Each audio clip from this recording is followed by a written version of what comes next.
To Beena's learning class 6ാം ക്ലാസ്സിലെ social സയൻസിൻ്റെ 11ാമത്തെ ചാപ്റ്റർ ആവും ഞങ്ങളെ let's save for the future. സ്വരുക്കൂട്ടാം കരുതി വെക്കാം. നമ്മളതിൻ്റെ ഒരു പാർട്ട് ഇട്ടതാണ്. അഥവാ അത് കിട്ടാത്തവരുണ്ടെങ്കിൽ ഇതിനകത്തിൽ അതും കൂടി ആഡ് ചെയ്തിട്ടുണ്ട് കേട്ടോ. ഇതിനകത്തിൽ ഫുൾ നോട്ടും ഉണ്ട്.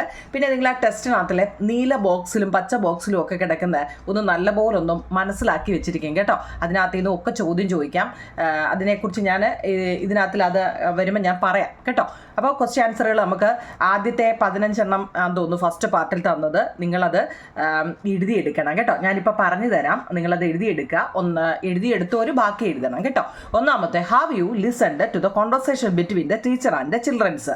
What are they talking about? ടീച്ചറും കുട്ടികളും തമ്മിലുള്ള സംഭാഷണം നിങ്ങൾ ശ്രദ്ധിച്ചല്ലോ. നമ്മുടെ ഫസ്റ്റ് പേജിൽ തന്നെ അതിനെക്കുറിച്ച് കേട്ടോ. ടെസ്റ്റ് പാഠത്തിൻ്റെ പേരെടുത്തിട്ട് ടെസ്റ്റ് ഒന്ന് നോക്കണേ. ടീച്ചറും കുട്ടികളും തമ്മിലുള്ള സംഭാഷണം നിങ്ങൾ ശ്രദ്ധിച്ചല്ലോ. എന്തിനെക്കുറിച്ചാണ് അവർ സംസാരിക്കുന്നത്? എന്തിനെക്കുറിച്ചാവും നിങ്ങൾ ഇതൊക്കെ? They are talking about opening a bank account and the important of saving money in a bank. അവരെ ബാങ്ക് അക്കൗണ്ട് തുറക്കുന്നതിനെ കുറിച്ചും ബാങ്കിൽ പണം ലഭിക്കുന്നതിൻ്റെ പ്രാധാന്യത്തെക്കുറിച്ചുമാണ് ആ ടീച്ചറും കുട്ടിയും തങ്ങളിൽ സംസാരിച്ചത്. ഇതൊന്നും പരീക്ഷയ്ക്ക് ചോദിക്കുന്നതല്ല കുഞ്ഞുങ്ങളെ, നിങ്ങളൊന്ന് അറിയാൻ വേണ്ടി പറഞ്ഞതാണ്. ഒരു ടീച്ചറും കുട്ടിയും തങ്ങൾ എന്താണ് അവിടെ സംസാരിക്കുന്നതായിട്ട് കാണിക്കുന്നത്? എന്താ, അവർ ബാങ്ക് അക്കൗണ്ട് തുറക്കുന്നതിനെ കുറിച്ചും ബാങ്കിൽ പണം ലഭിക്കുന്നതിൻ്റെ പ്രാധാന്യത്തെക്കുറിച്ചുമാണ് ആ ടീച്ചറും കുട്ടിയും കൂടെ പറയുന്നത് കേട്ടോ. അടുത്ത രണ്ടാമത്തെ ചോദ്യം, എന്താ കുഞ്ഞുങ്ങളെ ഈ ബാങ്കുകൾ എന്ന് വെച്ചാൽ എന്താണ് ബാങ്കുകൾ എന്നാൽ എന്താണ്? നമ്മുടെ അടുത്ത ചോദ്യമാണ്, banks are financial institutions that accept money from the public as deposits and provide loans to those in need following certain criteria. പൊതുജനങ്ങളിൽ നിന്നും പണം നിക്ഷേപമായി സ്വീകരിക്കുകയും ആവശ്യക്കാർക്ക് മാനദണ്ഡങ്ങൾ പാലിച്ച് പണം വായ്പയായിട്ട് നൽകുകയും ചെയ്യുന്ന ധനകാര്യ സ്ഥാപനങ്ങളാണ് ബാങ്കുകൾ എന്ന് പറയുന്നത്. വായിക്കാൻ അറിയണേ, ഞാൻ ഓരോ വാക്കും എടുത്തെടുത്താണ് പറയുന്നത്. Banks are financial institutions that accept deposit from the public as deposits and provide loans to those in need following certain criteria. പൊതുജനങ്ങളിൽ നിന്നും പണം നിക്ഷേപമായി സ്വീകരിക്കുകയും ആവശ്യക്കാർക്ക് മാനദണ്ഡങ്ങൾ പാലിച്ച് പണം വായ്പയായിട്ട് നൽകുകയും ചെയ്യുന്ന ധനകാര്യ സ്ഥാപനങ്ങളാണ് ബാങ്കുകൾ എന്ന് പറയുന്നത്. രണ്ടെണ്ണം ഓക്കെയാണോ? നമ്മൾ പറഞ്ഞതാ. എന്നാലും മൂന്നാമത്തെ, എങ്ങനെയാവും നിങ്ങൾ ഈ ബാങ്കുകൾ എന്നുള്ള വാക്ക് എവിടെ നിന്ന് വന്നു? ഇല്ലേ, ബാങ്ക് എന്ന് പറഞ്ഞാൽ നമ്മൾ ഈ ബാങ്ക് എന്നുള്ള പേരൊക്കെ ആരാ കൊടുത്തില്ലേ? The word bank English is derived from the words banca, BANCA, banca in Italian and banque, QUE കേട്ടോ, ഇൻ ഫ്രഞ്ച്. അതായത് ഇറ്റാലിയൻ ഭാഷയിലെ ബാങ്ക, ഫ്രഞ്ച് ഭാഷയിലെ ബാങ്ക് എന്നീ പദങ്ങളിൽ നിന്നാണ് ഇംഗ്ലീഷ് ഭാഷയിലെ ബാങ്ക് എന്ന വാക്ക് ഉണ്ടായത്. അതൊക്കെ വൺ വേർഡിനൊക്കെ ചോദിക്കാം കേട്ടോ. ഞാൻ 1 മാർക്കിൻ്റെ ക്വസ്റ്റ്യൻ തരാം കുഞ്ഞുങ്ങളെ. ഈ പാഠത്തിൽ ഒത്തിരി 1 മാർക്കിൻ്റെ ക്വസ്റ്റ്യൻ ഉണ്ട്. ഞാനത് ഇതിനകത്തൊന്നും എഴുതിയിട്ടില്ല. അത് നമ്മൾ സെപ്പറേറ്റ് ഞാൻ ഇടുന്നുണ്ട് കേട്ടോ. നിങ്ങളത് പിന്നെ എഴുതിയെടുക്കണം. ഞാൻ 1 മാർക്ക് എന്ന് പറഞ്ഞ് എഴുതിയെടുക്കണേ. ഇനി ബോത്ത് വേർഡ് മീൻസ് ബെഞ്ച്. ഈ 2 വാക്കുകളുടെ അർത്ഥം എന്ന് വെച്ചാൽ ബെഞ്ച് എന്നാണ്. ഇൻ ദ പാസ്റ്റിൽ the merchant used to lend money in the streets in Italy accepting gold and silver in returns. പണ്ട് ഇറ്റലിയിലെ ഇറ്റാലിയൻ തെരുവുകളിൽ സ്വർണവും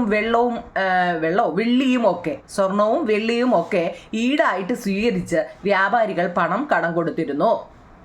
പണ്ട് ഇറ്റാലിയൻ തെരുവുകളിൽ സ്വർണവും വെള്ളവും ഒക്കെ ഈടായിട്ട് സ്വീകരിച്ചിട്ട് വ്യാപാരികൾ പണം കടം കൊടുത്തിരുന്നു. ഇപ്പോഴും നമ്മുടെ ഇവിടെ ഉണ്ട് അല്ലേ, സ്വർണ്ണ ഗോൾഡ് ലോണുകളൊക്കെ ഉണ്ട് അല്ലേ, അതിനെക്കുറിച്ച്. അപ്പോൾ ബാങ്ക് എന്നാൽ എന്തെന്ന് ചോദിച്ചു കഴിഞ്ഞാൽ ഇറ്റാലിയൻ ഭാഷയിലെ ബാങ്കായാലും ഫ്രഞ്ച് ഭാഷയിലെ ബാങ്ക് എന്നീ പദങ്ങളിൽ നിന്നാണ് നമ്മുടെ ഇംഗ്ലീഷ് ഭാഷയിലെ ബാങ്ക് എന്ന വാക്ക് ഉണ്ടായത്. ഇതിൻ്റെ അർത്ഥം എന്ന് വെച്ച് കഴിഞ്ഞാൽ ബെഞ്ച് എന്നാണ് കേട്ടോ. ഈ 2 വാക്കുകളുടെ അർത്ഥം എന്താണ്? BENCH, bench. ഓക്കെ ആണല്ലോ. അടുത്ത നമ്മുടെ ക്വസ്റ്റ്യൻ, അടുത്ത, what are the changes that took place in economic activities when the local financial institutions developed into bank? പ്രാദേശിക പണമിടപാട് സ്ഥാപനങ്ങൾ ബാങ്കുകളായിട്ട് അങ്ങ് വളർന്നപ്പോൾ സാമ്പത്തിക പ്രവർത്തനങ്ങളിൽ എന്തൊക്കെ മാറ്റങ്ങളാണ് സംഭവിച്ചത്? പ്രാദേശിക പണമിടപാട് സ്ഥാപനങ്ങൾ ബാങ്കുകളായിട്ട് അങ്ങ് വളർന്നപ്പോൾ സാമ്പത്തിക പ്രവർത്തനങ്ങളിൽ എന്തൊക്കെ മാറ്റങ്ങളാണ് സംഭവിച്ചത്? ഒന്ന്, more people starting getting loans, കൂടുതൽ പേർക്ക് വായ്പ ലഭിച്ചു തുടങ്ങി. The level of exploitation decreased, ചൂഷണത്തിന്റെ അളവ് കുറഞ്ഞു. Habit of savings increased among the people, ജനങ്ങളിൽ സമ്പാദ്യശീലം വർദ്ധിച്ചു. ഈ 3 പോയിന്റിന് 3 മാർക്കാണ് നിങ്ങൾ കേട്ടോ. വളരെ പ്രധാനപ്പെട്ടാണ്. നമ്മുടെ പ്രാദേശിക പണമിടപാട് സ്ഥാപനങ്ങൾ ബാങ്കുകളായിട്ട് അങ്ങ് വളർന്നപ്പോൾ നമുക്ക് സാമ്പത്തിക പ്രവർത്തനങ്ങളിൽ എന്തൊക്കെ മാറ്റങ്ങളാണ് സംഭവിച്ചെന്നാണ്.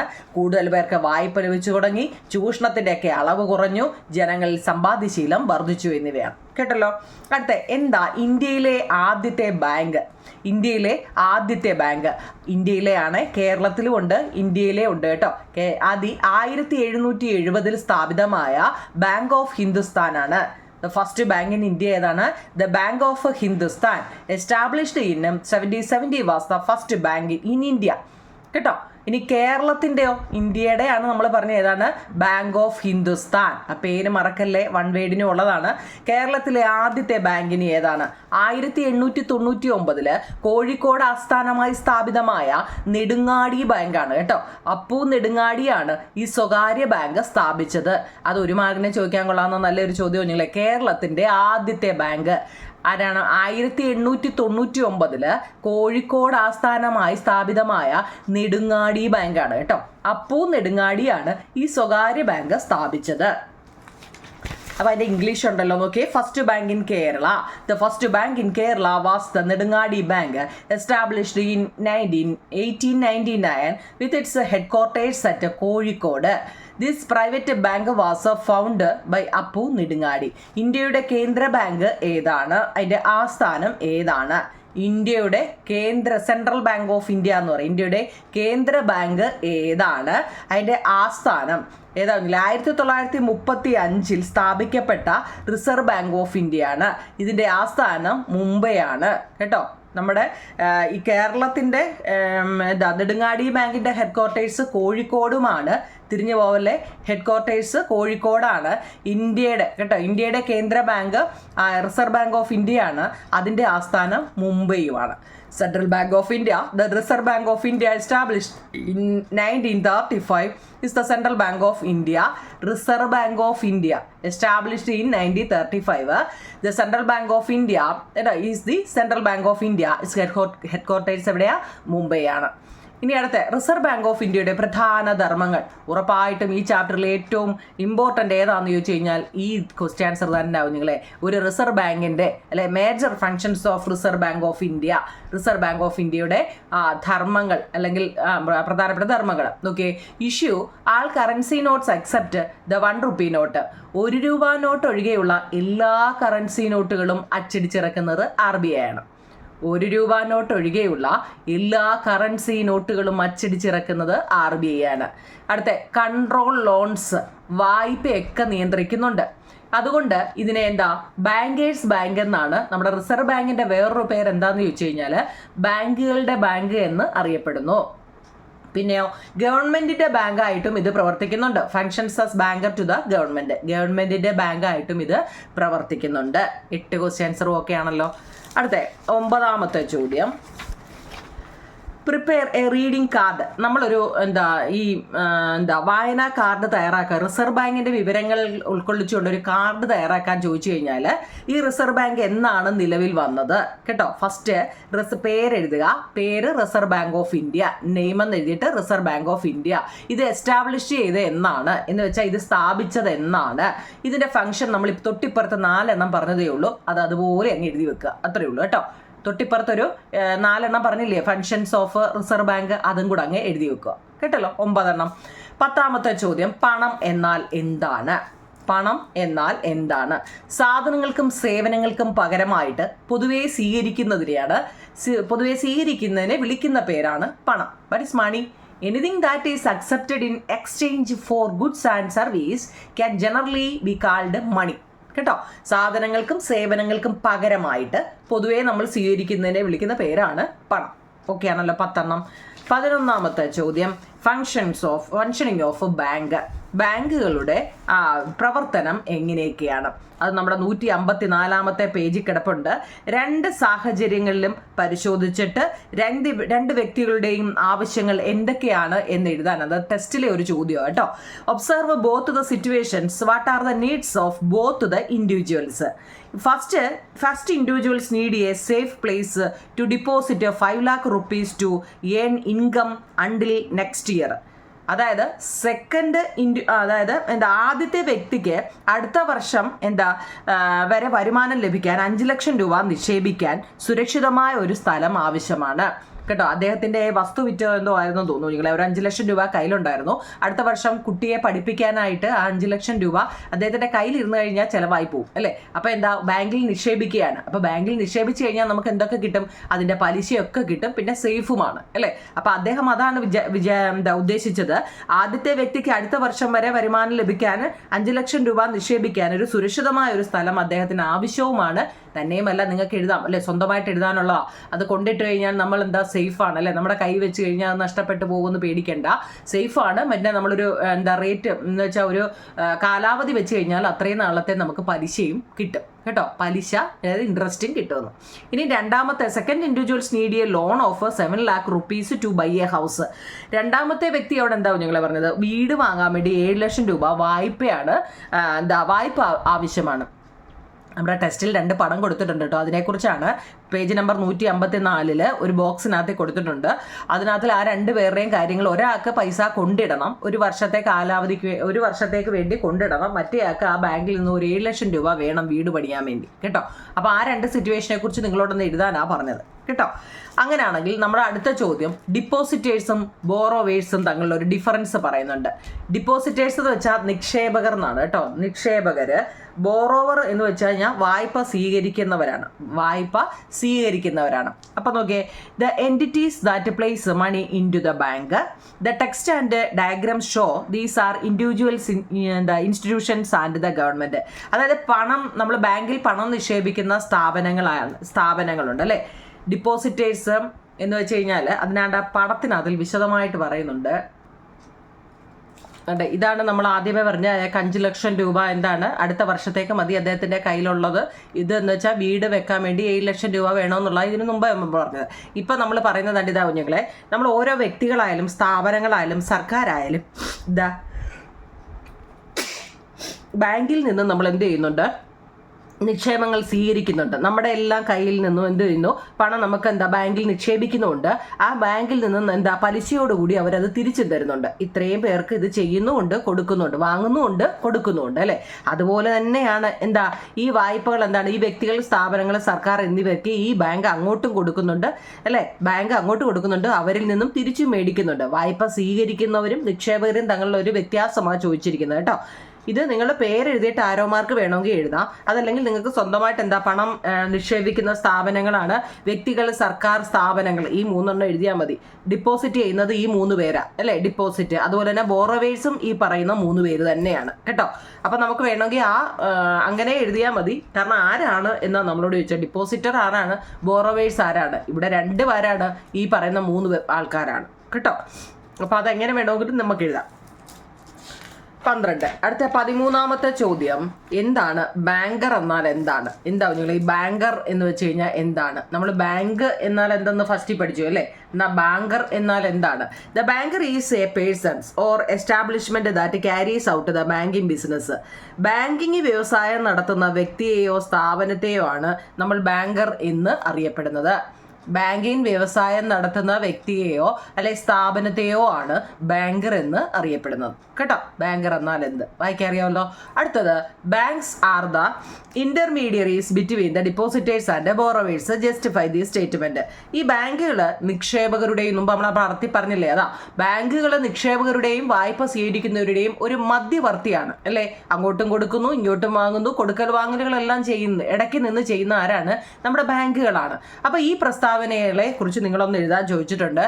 Banks act as the intermediaries അല്ലേ by accepting deposit from the public and using those fund to private loan to borrowers അല്ലേ. എന്നുവെച്ചാൽ പൊതുജനങ്ങളിൽ നിന്നും നിക്ഷേപങ്ങൾ സ്വീകരിച്ചിട്ട് ആ ഫണ്ടുകൾ ഉപയോഗിച്ച് വായ്പക്കാർക്ക് വായ്പ നൽകുന്നതിലൂടെ ബാങ്കുകൾ ഒരു ഇടനിലക്കാരായിട്ട് പ്രവർത്തിക്കുന്നു എന്നാണ് കേട്ടോ.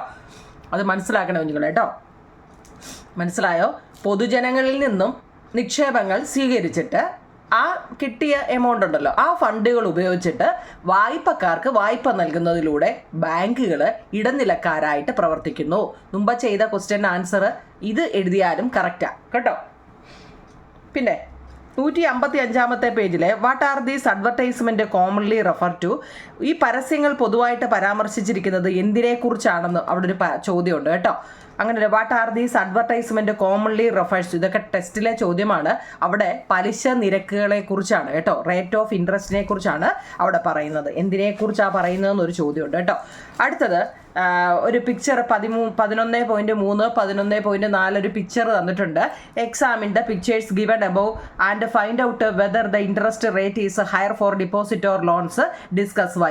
മുകളിൽ നൽകിയ ചിത്രങ്ങൾ അനുസരിച്ച് നിക്ഷേപണത്തിനാണോ വായ്പയ്ക്കാണോ പലിശ കൂടുതൽ, എന്തുകൊണ്ടാണ്? നമ്മൾ നിക്ഷേപിക്കുമ്പോഴാണോ അതോ നമ്മൾ ഇങ്ങോട്ട് എടുത്തോണ്ട് അല്ലേ തിരിച്ചെടുക്കുമ്പോഴാണോ, വായ്പയ്ക്കാണോ പലിശ കൂടുതലെന്ന് നമ്മളോട് എഴുതാനാണ് ചോദിച്ചത്. ഇവിടെ there is interest on deposit and loans. The bank charges a certain amount as interest from the people who take loans. From this, the bank finds the amount for its operations and pays interest to those who deposit money in the bank. English മീഡിയക്കാർ അത് അത്ര എഴുതണം. എന്തോന്ന് പറഞ്ഞില്ലേ, നമ്മൾ നിക്ഷേപത്തിനും വായ്പയ്ക്കും പലിശയുണ്ട്. നമ്മൾ അങ്ങോട്ട് നിക്ഷേപിച്ചാലും ഇങ്ങോട്ട് എടുത്താലും എന്താ പലിശയുണ്ട്, അതിന് യാതൊരു ഇതുമില്ല കേട്ടോ. there is interest ഉണ്ട് on deposit and loans.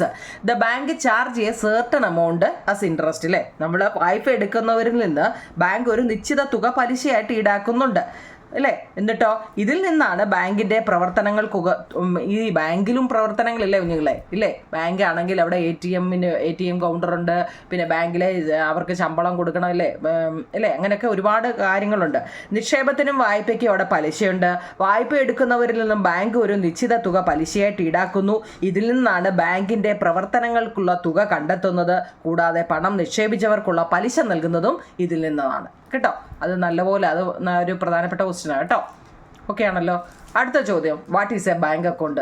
എന്താണ് ബാങ്ക് അക്കൗണ്ട്? ഇപ്പം എല്ലാവർക്കും ബാങ്ക് അക്കൗണ്ട് ഉണ്ട് അല്ലേ. A bank account is an arrangement for making financial transactions between a bank and a customer. Bank account എന്നാൽ എന്താണെന്നാണ്.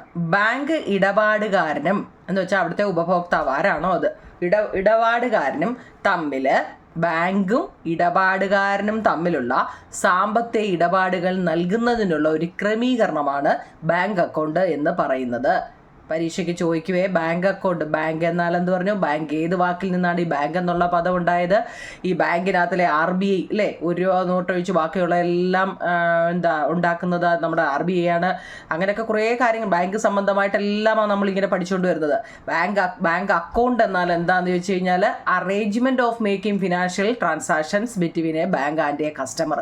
ബാങ്ക് അക്കൗണ്ട് എന്ന് വെച്ച് കഴിഞ്ഞാൽ ബാങ്കും ഇടപാടുകാരനും ആരാണോ അതിൽ ഉപഭോക്താവ് അവരും തമ്മിലുള്ള ഒരു സാമ്പത്തിക ഇടപാടുകൾ നടക്കുന്നതിനുള്ള ഒരു അറേഞ്ച്മെന്റ് അല്ലെങ്കിൽ ഒരു ക്രമീകരണമാണ് ബാങ്ക് അക്കൗണ്ട് എന്ന് പറയുന്നത്. അടുത്തത്, ഒരു അക്കൗണ്ട് തുറക്കുന്നതിനായിട്ട് നമ്മൾ പൂരിപ്പിച്ച അപേക്ഷയോടൊപ്പം ബാങ്കിൽ സമർപ്പിച്ച രേഖകൾ എന്തൊക്കെയാണ്? നമ്മളൊരു ബാങ്കിൽ ചെന്നൊരു അക്കൗണ്ട് നമ്മൾ പുതിയതായിട്ട് എടുക്കണമെങ്കിൽ അല്ലേ, ആ അപേക്ഷയോടൊപ്പം നമ്മൾ ബാങ്കിൽ എന്തൊക്കെ കൊടുക്കണമെന്നാ? പാസ്പോർട്ട് സൈസ് ഫോട്ടോ വേണം, ആധാർ കാർഡിൻ്റെ കോപ്പിയും വേണം കേട്ടോ, ആധാർ കാർഡിൻ്റെ പകർപ്പും. What are the documents that were submitted to the bank along with the filled in applications to open an account? A passport size photo and a copy of the Aadhaar card കേട്ടോ. Okay ആണല്ലോ. 18. അടുത്ത 19, എന്താണ് passbook എന്നാൽ എന്താണ്? Passbook ഇതൊക്കെ എല്ലാവർക്കും ഉള്ളതാണ് ഇപ്പം അല്ലേ. Passbook, a passbook is a system for recording financial transaction between a bank and a customer. It contains the name of account holder, address അല്ലേ, account holder, address, nature of the account number and important information related to the bank. എന്താണ് passbook എന്നാ വായിക്കാൻ പറ്റുന്നുണ്ടല്ലോ. എന്താ passbook? ബാങ്കും ഉപഭോക്താവും തമ്മിലുള്ള സാമ്പത്തിക ഇടപാടുകൾ രേഖപ്പെടുത്തുന്നതിനുള്ള ഒരു സംവിധാനമാണ് പാസ്ബുക്ക് എന്ന് പറയുന്നത്. ആ ഉടമയുടെ പേര് വേണം, വിലാസം വേണം, അക്കൗണ്ടിന് എന്തൊക്കെ സ്വഭാവങ്ങളുണ്ടോ അത് വേണം, അക്കൗണ്ട് നമ്പർ വേണം, ബാങ്കിനെ സംബന്ധിക്കുന്ന അടിസ്ഥാന വിവരങ്ങൾ എന്നിവ ഇതിലെല്ലാം എന്ത് ഇതുണ്ടെങ്കിലും അത് ആ ബുക്കിനകത്ത് കാണും കേട്ടോ. ബാങ്കിനെ സംബന്ധിച്ചുള്ള എന്ത് കാര്യങ്ങളും ആ ബുക്കിനകത്തിൽ അടിസ്ഥാന വിവരങ്ങൾ എന്നിവയെല്ലാം ഇതിൽ ഉണ്ടാവും കേട്ടല്ലോ. പാസ്ബുക്ക് എന്നാൽ എന്താണ്? ഓക്കെ ആണോ? 19. 20ാമത്തെ ചോദ്യം, what are the benefits of A bank account for students?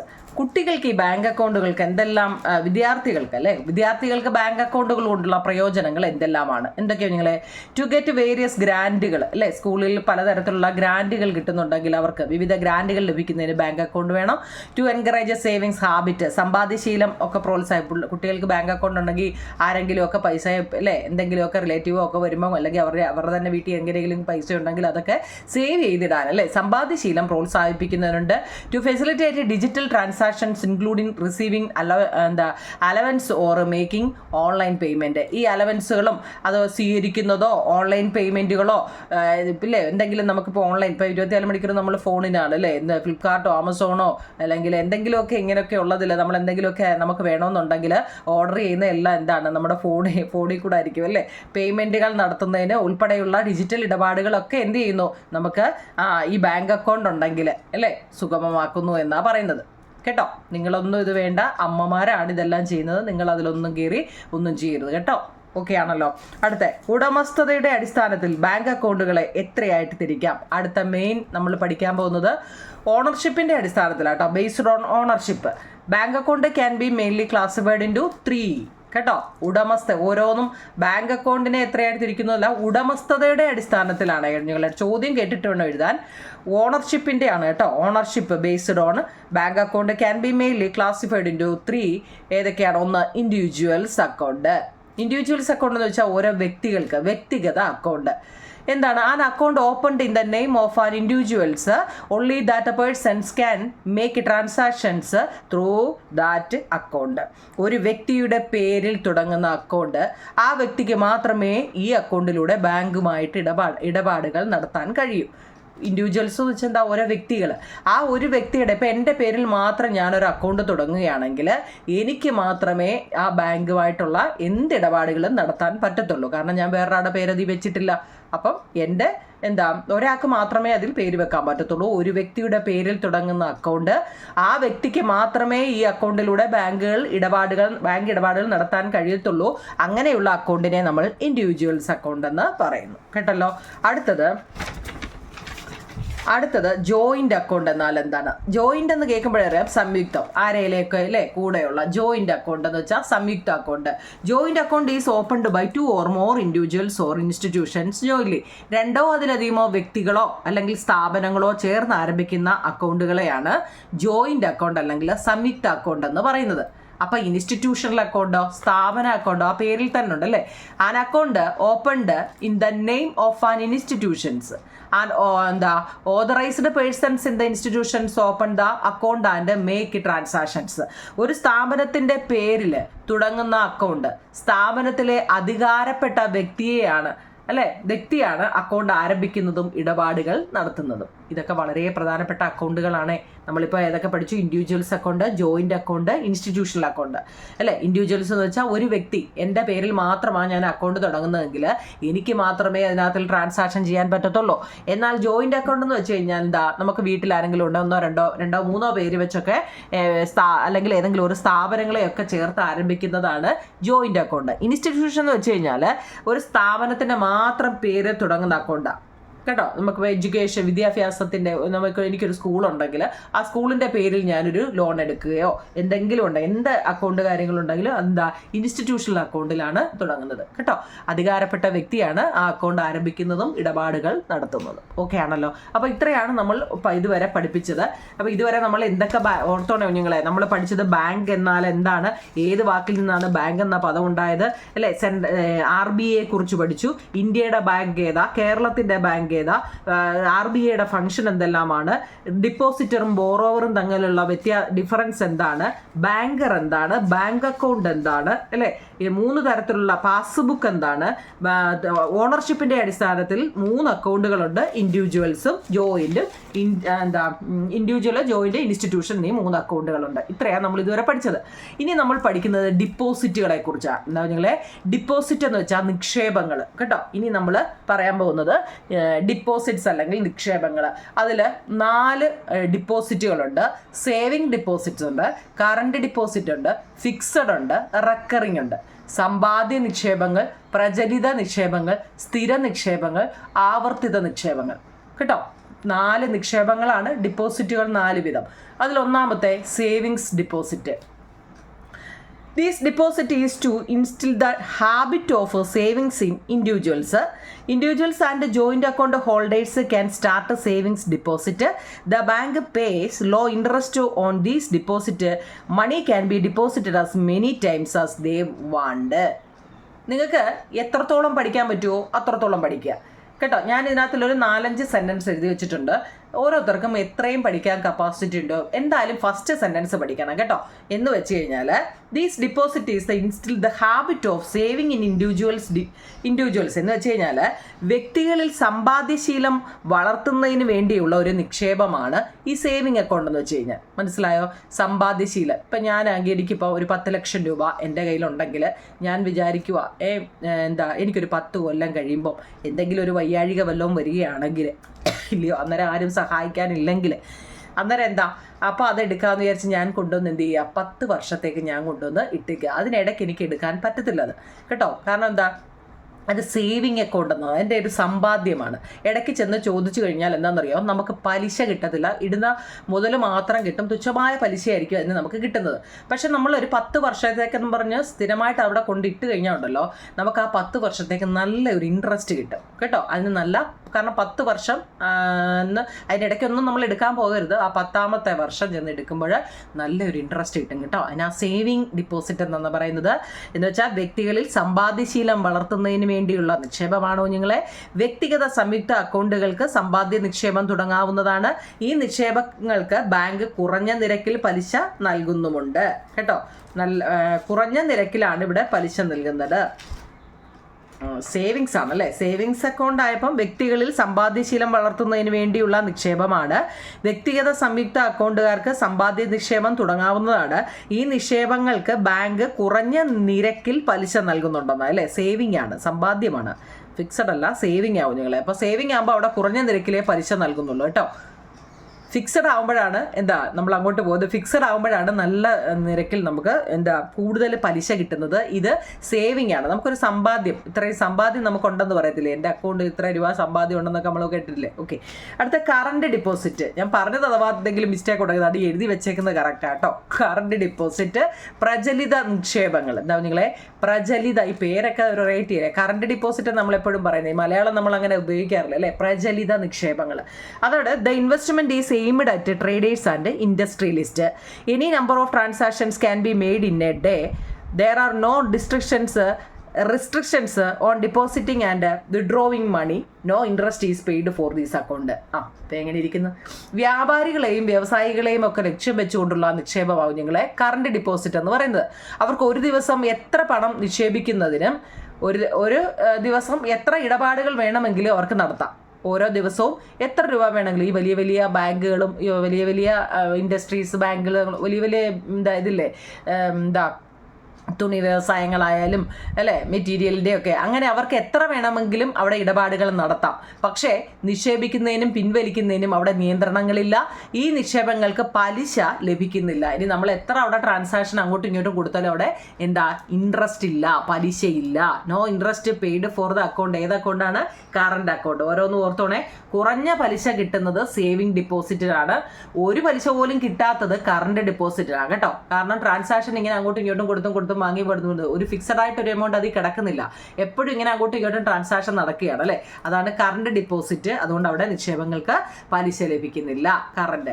അങ്ങനെയാണെങ്കിൽ അടുത്തത് ഫിക്സഡ് ഡിപ്പോസിറ്റ്. ഞാൻ ഫസ്റ്റ് പറഞ്ഞ ഈ ഫിക്സഡിനെ കുറിച്ച് പറഞ്ഞില്ലേ. This is an account where the deposit is made only once and it is withdrawn with interest after a certain period.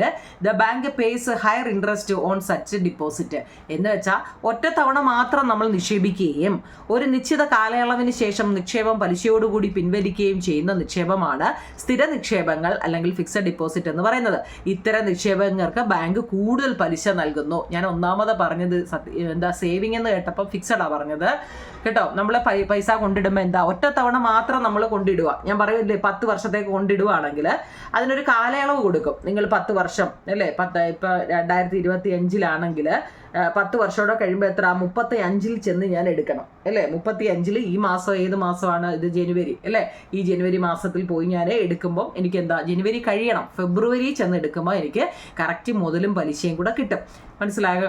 അതായത് ഒറ്റ തവണ മാത്രം നിക്ഷേപിക്കുകയും ഒരു നിശ്ചിത കാലയളവിന് ശേഷം നിക്ഷേപം പലിശയോടുകൂടി പിൻവലിക്കുകയും ചെയ്യുന്ന നിക്ഷേപമാണ് സ്ഥിര നിക്ഷേപങ്ങൾ അല്ലെങ്കിൽ ഫിക്സഡ് ഡിപ്പോസിറ്റ് എന്ന് പറയുന്നത്.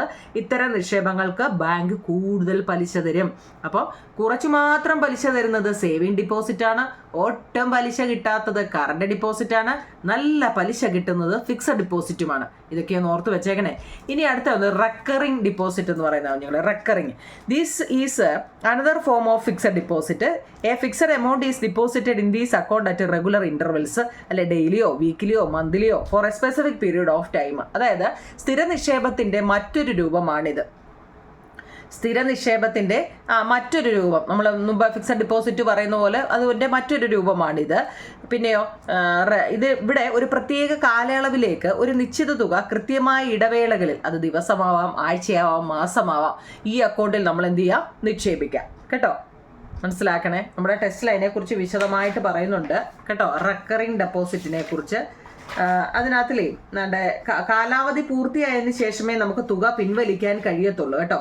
സമ്പാദ്യ നിക്ഷേപത്തെക്കാൾ കൂടുതൽ പലിശ നമുക്ക് എന്തുവാ, ഈ സേവിങ് ഡിപ്പോസിറ്റിനേക്കാൾ കൂടുതൽ പലിശ, കുറച്ച് മാത്രം കിട്ടുന്നത് സേവിങ്ങാ. ഈ സേവിങ്ങിനെക്കാട്ടി കുറച്ചുകൂടെ പലിശ നമുക്ക് ഏതാ, ഈ റെക്കറിങ് കേട്ടോ, ആവർത്തിത അതിൽ കിട്ടും. അതായത് ഒട്ടും പലിശ കിട്ടാത്തത് ഏതാ കുഞ്ഞുങ്ങളെ, കറണ്ട് ഡിപ്പോസിറ്റ് ആണ്. കുറച്ചെങ്കിലും കിട്ടുന്നത് ഏതാ, സേവിങ് ഡിപ്പോസിറ്റാ. അത് കഴിഞ്ഞ് കുറച്ചുകൂടി കിട്ടുന്നത് റെക്കറിങ് ഡിപ്പോസിറ്റാ. ഏറ്റവും നല്ല പലിശ കിട്ടുന്നത് ഫിക്സഡ് ഡിപ്പോസിറ്റാ കേട്ടോ. അതങ്ങ് പഠിക്കണേ. ഓക്കെ, ഇനി നമ്മുടെ ടെസ്റ്റിലെ ഒരു വർക്ക്ഷീറ്റ് തന്നെ ഇങ്ങനെ കൊടുത്തിട്ടുണ്ട്. സേവിങ് ഡിപ്പോസിറ്റ് അത് നോട്ട് ആപ്ലിക്കബിൾ ആണോ, അത് കാലയളവ് അവർക്ക് ബാധകമല്ല, അവിടെ കുറഞ്ഞ പലിശ, ഇപ്പം നമ്മൾ പറഞ്ഞ കാര്യം, അവിടെ കുറഞ്ഞ പലിശ, അവിടെ എന്താ നിയന്ത്രണങ്ങളുണ്ട് കേട്ടോ, നിയന്ത്രണങ്ങളുണ്ട്. ഏതാ, വിഡ്രോ ചെയ്യണമെന്നുണ്ടെങ്കിൽ സേവിങ് ഡിപ്പോസിറ്റിൽ കുറച്ച് നിയന്ത്രണങ്ങളുണ്ട്. ഇനി കറണ്ട് ഡിപ്പോസിറ്റ് ആണെങ്കിൽ അവിടെ അത് എന്താ, കാലയളവൊന്നും അവർക്ക് ബാധകമല്ല, പക്ഷെ പലിശയില്ല കേട്ടോ, നോ ഇൻട്രസ്റ്റ്, അവിടെ നിയന്ത്രണങ്ങളും ഇല്ല, പലിശയും ഇല്ല, നിയന്ത്രണങ്ങളും ഇല്ല, അവർക്ക് ബാധകമില്ല, ഒന്നുമില്ലാത്ത ഏതാ, കറണ്ട് ഡിപ്പോസിറ്റ്. എന്നാൽ ഫിക്സഡ് ഡിപ്പോസിറ്റ് നോക്കി ആപ്ലിക്കബിൾ ആണ് കേട്ടോ, അവിടെ ആ കാലയളവുണ്ട്, പിന്നെ ഹയർ ഇൻട്രസ്റ്റ്, നല്ല പലിശയുണ്ട്. നമ്മൾ പറഞ്ഞില്ലേ ഫിക്സഡ് ഡിപ്പോസിറ്റിന് നല്ല പലിശ, ഉയർന്ന പലിശ കിട്ടും ആഫ്റ്റർ മെച്യൂരിറ്റി പീരീഡ്. അവർക്ക് കാലാവധിയാണ്, കാലാവധിക്ക് ശേഷമേ നമുക്ക് കിട്ടത്തുള്ളൂ. ഇടയ്ക്ക് എന്നിട്ടെങ്കിൽ തരാൻ പറഞ്ഞാൽ തരത്തില്ല കേട്ടോ, തരും നമ്മൾ, കാരണം നമ്മൾ അടച്ച പൈസയല്ലേ, നമുക്ക് തരും, പക്ഷേ ഇൻട്രസ്റ്റ് ഒന്നും കിട്ടത്തില്ല കേട്ടോ. അപ്പോൾ ഇത് നോക്കട്ടെ നിങ്ങൾ. ഇതിൻ്റെ ഒരെണ്ണം ഉണ്ടല്ലോ, റെക്കറിംഗ് ഡിപ്പോസിറ്റ്. റെക്കറിംഗ് നമ്മൾ പറഞ്ഞായിരുന്നു അല്ലേ, അവർക്ക് ആപ്ലിക്കബിൾ, കാലയളവൊന്നും അവർക്ക് ബാധകമല്ല, അവർക്ക് ഉയർന്ന പലിശയുണ്ട്, പിന്നെ മെച്യൂരിറ്റി പീരീഡ് ഉണ്ട് അല്ലേ, അവർക്ക് ആഫ്റ്റർ ദ മെച്യൂരിറ്റി പീരീഡ് കഴിഞ്ഞെങ്കിലേ നമുക്ക് തരത്തുള്ളൂ കേട്ടല്ലോ.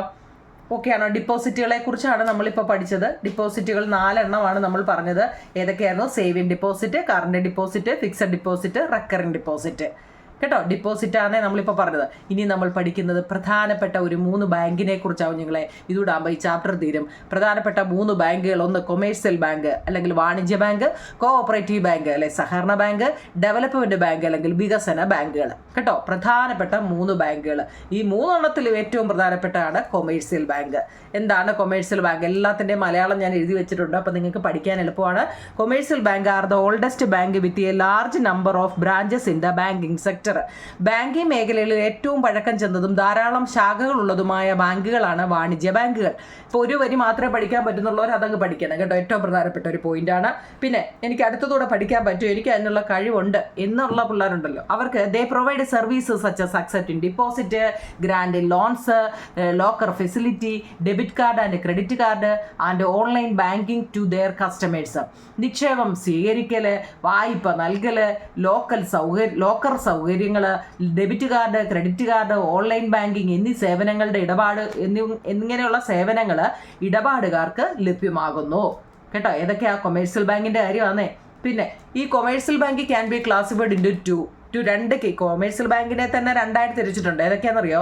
പബ്ലിക് സെക്ടറും പ്രൈവറ്റ് സെക്ടറും. അത് നിങ്ങളുടെ നീല ബോക്സിൽ അവിടെ കൊടുത്തിട്ടുണ്ട്. എന്തോ ഈ പബ്ലിക് സെക്ടറും പ്രൈവറ്റ് സെക്ടറും അല്ലേ? വാണിജ്യ ബാങ്കുകളെ പൊതുമേഖലാ ബാങ്കുകളെന്നും സ്വകാര്യ മേഖലാ ബാങ്കുകളെന്നും രണ്ടായിട്ട് തിരിച്ചിട്ടുണ്ട്. In India the largest commercial bank in public sector is the SBI കേട്ടോ. അത് 1 മാർക്കിന്റെ വളരെ പ്രധാനപ്പെട്ട ഒരു ചോദ്യമാണ്.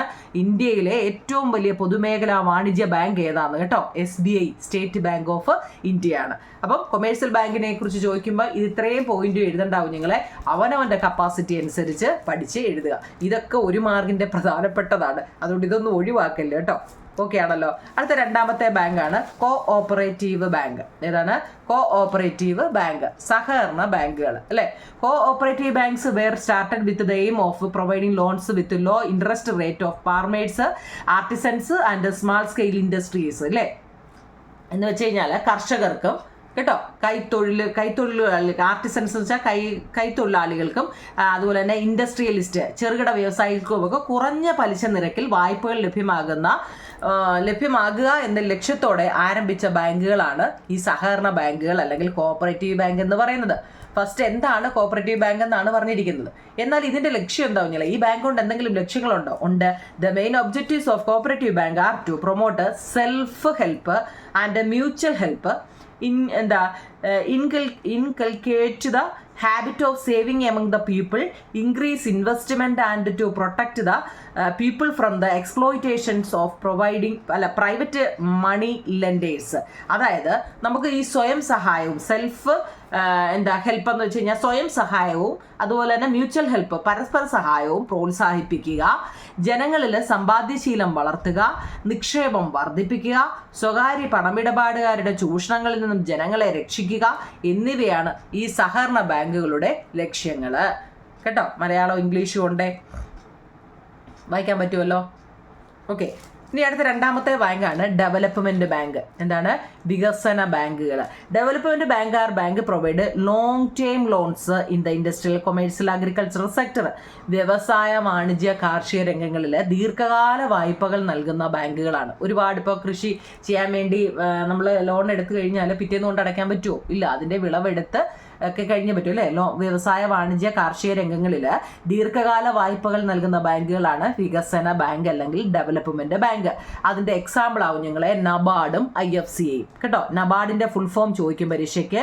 National bank for agriculture and rural development എന്നാണ് കേട്ടോ. National bank for agriculture and rural development ആണ് പരീക്ഷയ്ക്ക് ചോദിക്കും. നബാർഡിന്റെ ഫുൾ ഫോം ചോദിക്കുമേ ഡെവലപ്മെന്റ് ബാങ്ക്. അടുത്ത മൂന്നാമത്തെ ബാങ്ക് ഏതാണ്? മൂന്നാമത്തെ ബാങ്ക് ഇവിടെ പോയി.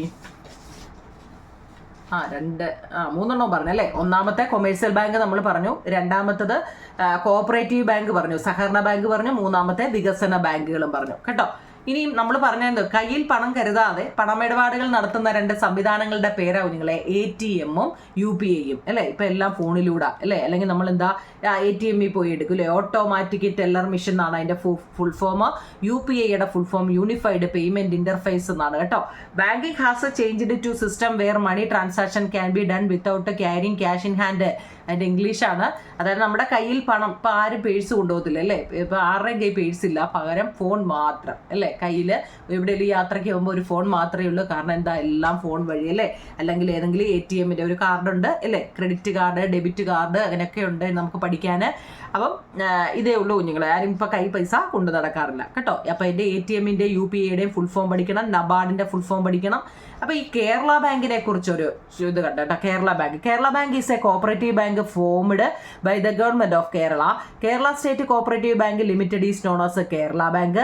Kerala bank was formed by merging the state cooperative bank and district cooperative bank. Its headquarters in Thiruvananthapuram. നമ്മുടെ കേരള ബാങ്കിനെ കുറിച്ച് ചോദിച്ചു കഴിഞ്ഞാൽ കേരള സർക്കാർ രൂപീകരിച്ച ഒരു സഹകരണ ബാങ്കാണ് ഈ കേരള ബാങ്ക്.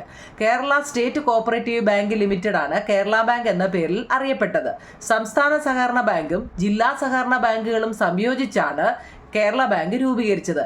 ഇതിന്റെ ആസ്ഥാനം തിരുവനന്തപുരമാണ് കേട്ടോ. മലയാളം ഒന്ന് നോക്കണേ. സ്പീഡിൽ എഴുതിയോ? നിങ്ങൾ ഒരുപാടുണ്ടായിരുന്നു എഴുതാനേ. നിങ്ങളുടെ സോഷ്യലും സയൻസും മാത്സും ഒക്കെ ഒരുപാട് തയ്യാറാക്കുന്നതുകൊണ്ട് കയ്യക്ഷരം നോക്കാറില്ല, വെച്ചൊക്കെ എഴുതുക കേട്ടോ. വായിക്കാൻ പറ്റുമെന്നാണ് എൻ്റെ വിശ്വാസം. പിന്നെ ഞാൻ വായിച്ചും കൂടെ തരുന്നുണ്ടല്ലോ കേട്ടോ. അടുത്ത നമ്മൾ പഠിക്കാനുള്ളത് ഇപ്പം നമ്മൾ പറഞ്ഞില്ലേ ക്രെഡിറ്റ് കാർഡും ഡെബിറ്റ് കാർഡും. ഇപ്പം ആരുടെയും കൈ പൈസ കൊണ്ട് നടക്കാറില്ല എന്ന് പറയുന്നല്ലോ അല്ലേ, രൂപ ആരും കൊണ്ട് നടക്കാറില്ല. പകരം എന്താണ് അവർ ഒരു ഫോൺ എടുക്കുന്നു, അല്ലെങ്കിൽ എന്താ ഒരു പേഴ്സിനകത്തിൽ ഒരു കാർഡ് ഉണ്ട് അല്ലേ, ഡെബിറ്റ് കാർഡോ ക്രെഡിറ്റ് കാർഡോ ഒക്കെ കാണും. അതുകൊണ്ടാണ് നമ്മൾ എവിടെയെങ്കിലുമൊക്കെ യാത്ര ചെയ്തത്. എന്താണ് ഈ credit card and debit card are cards issued by bank to their customers to make financial transactions. പണമിടപാടുകൾ നടത്താൻ വേണ്ടി ബാങ്കുകൾ ഇടപാടുകാർക്ക് നൽകുന്ന കാർഡാണ് കുഞ്ഞുങ്ങളെ ഈ ഡെബിറ്റ് കാർഡും ക്രെഡിറ്റ് കാർഡും. A debit card can only be used if there is money in the account. അക്കൗണ്ടിൽ പണം ഉണ്ടെങ്കിൽ, നമ്മുടെ ബാങ്ക് അക്കൗണ്ടിൽ പണം ഉണ്ടെങ്കിൽ നമുക്ക് എന്താ ഡെബിറ്റ് കാർഡ് ഉപയോഗിച്ച് ട്രാൻസാക്ഷൻ നടത്താൻ പറ്റും. ഓർത്തോണേ, നമ്മുടെ അക്കൗണ്ടിൽ പൈസ ഉണ്ടെങ്കിൽ നമുക്ക് ഈ ഡെബിറ്റ് കാർഡ് ഉപയോഗിച്ചിട്ട് ക്യാഷ് അങ്ങോട്ടും ഇങ്ങോട്ടും ഒക്കെ ട്രാൻസാക്ഷൻ നടത്താൻ പറ്റും. എന്നാൽ where the credit card can be used to make a transaction even if there is no money in the account. എന്നാൽ അക്കൗണ്ടിൽ പണം ഇല്ലെങ്കിലും ഇടപാടുകൾ നടത്താൻ സഹായിക്കുന്ന കാർഡാണ് ക്രെഡിറ്റ് കാർഡ്. അവരൊരു നിശ്ചിത രൂപ നമുക്ക് ചിലവാക്കാൻ നമ്മുടെ ക്രെഡിറ്റ് കാർഡ് വെച്ചിട്ട് നമുക്ക് ചിലവാക്കാൻ തരും. പക്ഷേ അതിനെന്താ നമ്മൾ അതിൻ്റെ പലിശ മുതലും കൊടുക്കണം. അതിൻ്റെ എടുക്കുന്ന പൈസയുടെ പലിശയും നമ്മൾ കറക്റ്റ് ഇതാകുമ്പോൾ അടയ്ക്കണം കേട്ടോ. അപ്പോൾ ക്രെഡിറ്റ് കാർഡും ഡെബിറ്റ് കാർഡും എന്താണെന്നും അറിയണം. ഇത്രയും ഓക്കെ ആണോ നിങ്ങളെ? അപ്പോൾ ഇതിനകത്തിലെ ഒരുവിധമുള്ള ക്വസ്റ്റ്യൻ ആൻസറുകളെല്ലാം നമ്മൾ എഴുതിയിട്ടുണ്ട്. ഇനി ഞാൻ ഒരു മാർക്കിൻ്റെ ഇതിനകത്തിൽ ഒരുപാട് ക്വസ്റ്റ്യൻ ആൻസറുകളുണ്ടോ നിങ്ങളെ, അത് ഞാൻ നിങ്ങൾക്ക് എഴുതി തരാം കേട്ടോ. അപ്പോൾ ഇത് വൃത്തിയായിട്ട് എഴുതിയെടുക്കുക. നിങ്ങൾ കമൻറ്റ് പറയണേ നിങ്ങളെ, ലൈക്കും ഷെയറും കമൻറ്റും സബ്സ്ക്രൈബും ഹൈപ്പും ഒക്കെ ചെയ്യണേ കേട്ടോ. നമുക്കിനി ഒരു ചാപ്റ്ററുണ്ട് കേട്ടോ. ഓക്കെ നിങ്ങളെ, അപ്പോൾ താങ്ക് യു.